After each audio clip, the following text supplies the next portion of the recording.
A gente está começando aqui o Resenha Digital. Esse é o primeiro episódio. Basicamente, o objetivo é a gente compartilhar informação, compartilhar aprendizado, tudo que a gente tem aprendido nesses anos de execução de e-commerce. O nosso pano de fundo vai ser o da Lado Top, que é um e-commerce de moda feminina que cresce mais de 100% ao ano. Já atingiu algumas dezenas de milhões de faturamento e vem num ritmo de aceleração e crescimento muito grande, apesar da crise. Então, o nosso objetivo de hoje, especificamente, é compartilhar um pouco o que a gente fez na crise. A gente continua crescendo acima de 100%, apesar de ter dificuldades diferentes e a necessidade de adaptar uma série de iniciativas que a gente tinha para o negócio. Mas a gente continua com um ritmo muito bom, Não foi assim desde o começo da crise, a gente sofreu sim. Então, basicamente, a gente, nos primeiros dias de quarentena, a venda despencou, as buscas para o segmento de moda despencou, e a gente teve que interpretar tudo o que estava acontecendo. Obviamente, ficamos com medo em relação ao fluxo de caixa, o que ia acontecer com a queda da demanda e uma série de compromissos pela frente, a serem cumpridos do ponto de vista financeiro, e a gente precisou criar uma série de planos de ação para tentar interpretar a nossa forma de sair dessa crise. Então, a primeira coisa que a gente tentou entender é, sabendo que nesse momento fluxo de caixa vira rei, então, independente da margem que vai lá, a venda do produto, independente de DRE, foco absoluto em fluxo de caixa. A gente tentou, no meio dessa confusão toda, entender onde tinha uma oportunidade, e sempre tem oportunidade. Então, o problema da crise não era exclusivamente nosso. Começamos a pensar por aí e começamos a pensar em relação aos nossos fornecedores. A gente tem uma série de fornecedores de mercadoria e, obviamente, essa crise também pegou esses caras de calça curta, Muitos deles com a operação que depende de lojas físicas e o volume de lojas físicas despencou a quase zero, ficaram sentados num montão de estoque lá.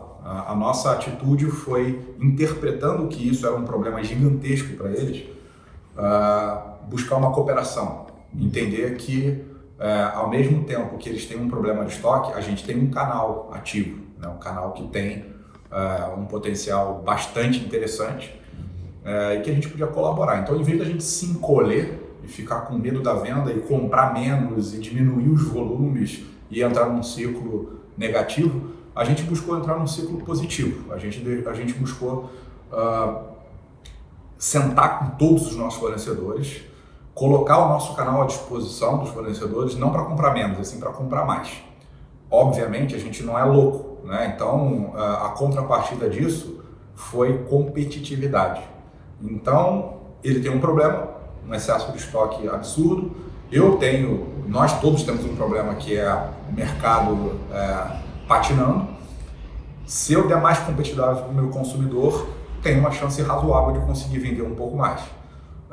E se ele conseguir me vender um pouquinho mais barato para eu ter essa capacidade de ser competitivo, legal, também dissolve um pouco de estoque dele e a máquina gira, As máquinas giram, no caso, ele vende de lá, eu vendo de cá e a coisa funciona de uma maneira melhor. Foi o que a gente fez, a gente renegociou com todos os nossos fornecedores, conseguimos a capacidade de competir mais, então ser mais agressivo na ponta, negociamos prazo de pagamento com todos os parceiros e fornecedores. Obviamente, o sofrimento que a gente teve de volume no começo teve impacto, isso gerou uma necessidade de renegociar prazos de pagamento e foram todos extremamente receptivos, até porque sabem que o mercado precisa, então a gente conseguiu equalizar com os nossos fornecedores o que seria um prazo justo, considerando o que estava acontecendo. E esse foi um dos pilares, um dos 3 grandes pilares, renegociação com todos os fornecedores, vendo o que eu poderia ajudar do lado dele, trazer mais volume, ser mais competitivo e, consequentemente, equalizar um pouco as vendas. A gente continua vendendo um pouco abaixo da meta original do ano, mas ainda assim com crescimentos acima de 100%, mesmo em abril, mesmo em maio, crescendo muito. e graças especialmente a esse movimento que a gente fez de renegociação com os fornecedores. Então esse foi o primeiro pilar. O segundo pilar é óbvio, custo. Então olhamos para as nossas principais linhas de custo e renegociamos todos os contratos. Vou citar 2 exemplos aqui. Taxa de juros no Brasil vem caindo e um dos nossos maiores custos é o custo do meio de pagamento como um todo, especialmente a antecipação de recebíveis, né? Custo de juros, basicamente. Sentamos com o nosso fornecedor e tivemos uma renegociação bastante satisfatória também, que vai dar uma economia aí de centenas de milhares de reais, quase R$1 milhão no ano, e obviamente isso conta. Revisamos o nosso contrato de plataforma tecnológica, também um impacto significativo no ano. Então, só 2 exemplos aqui de vários que a gente adotou. Parênteses dentro da questão de redução de custo com RH. Graças a Deus, dado a nossa revisão de custo de mercadoria para ser mais competitivo e conseguir manter a venda num patamar aceitável e redução de outros linhas de custo, a gente não demitiu ninguém por conta de coronavírus. A gente não reduziu o salário, não reduziu carga horária, a gente continuou trabalhando do ponto de vista de RH conforme já era o planejado anteriormente. A gente teve essa capacidade e escolhemos fazer por esse caminho. A gente fica muito feliz e satisfeito com esse caminho, mas sabemos que existem outras empresas que não tiveram esse privilégio, tiveram que, infelizmente, demitir ou suspender contratos de trabalho, etc. Não foi o nosso caso. E o terceiro e último pilar foram as novas iniciativas. Então, basicamente, a gente tinha algumas iniciativas na cabeça, algumas ideias de fazer coisas novas fontes de receita. E, dada a crise, isso se acelerou. Então, 2 grandes exemplos. A gente sempre teve a ideia, e já teve algumas iniciativas, de transformar o Babado Top, além de ser um vendedor dos seus próprios produtos, ser um marketplace. Então, receber, do ponto de vista tecnológico, o estoque de parceiros, integrar aqui o estoque, mostrar para o consumidor compra e quem entrega ao parceiro, o produto não passa por aqui. É um modelo típico de marketplace. Viramos a chave muito mais rápido do que a gente imaginou. Já temos 2 grandes grupos integrados e operando, e tem alguns outros aí no forno também para a gente iniciar o trabalho. Então foi uma iniciativa de um negócio que era uma ideia para o futuro e que a gente antecipou com muita velocidade, muito pragmatismo, botou no ar, já está vendendo, né? Já vai gerar receita significativa para ajudar a gente a compor o resultado.